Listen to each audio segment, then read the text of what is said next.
Pertama saya mau kasih saran ke Mabes Polri atau ke Polri. Sebaiknya ide ini ditolak.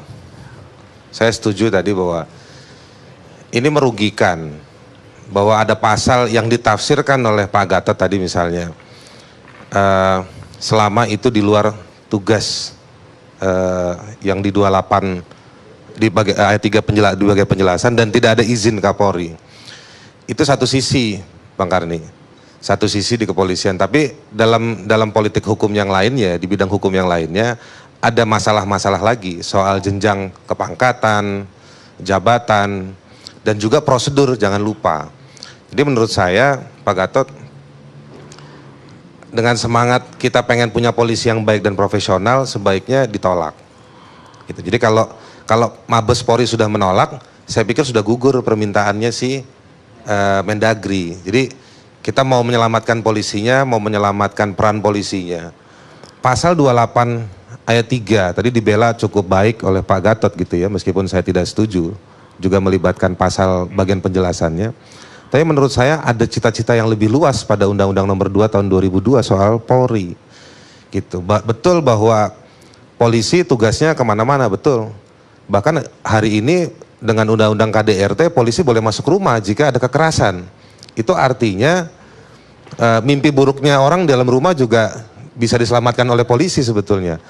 Masalahnya sekarang bukan hanya sekedar ranah dan zona di mana polisi bisa masuk ke setiap kehidupannya orang, tetapi pada saat mana polisi harus masuk. Itulah makanya muncul hukum acara pidana yang mengatur polisi kapan dan bagaimana dia masuk dalam kehidupan.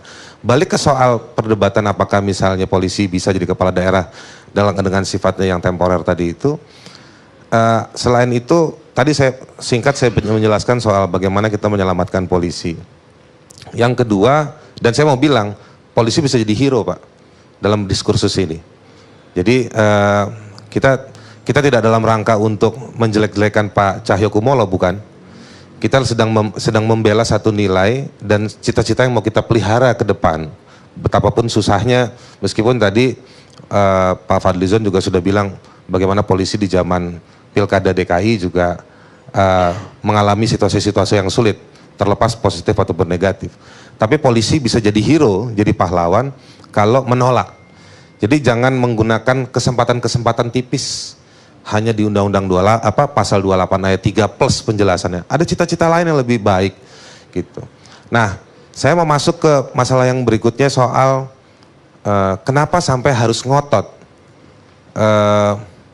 Sampai saya mohon maaf kalau ngelihat Pak Cahyokumolo di beberapa televisi, dia sampai bilang, menurut saya argumentasinya sudah tidak hukum lagi yang harusnya jadi panglima.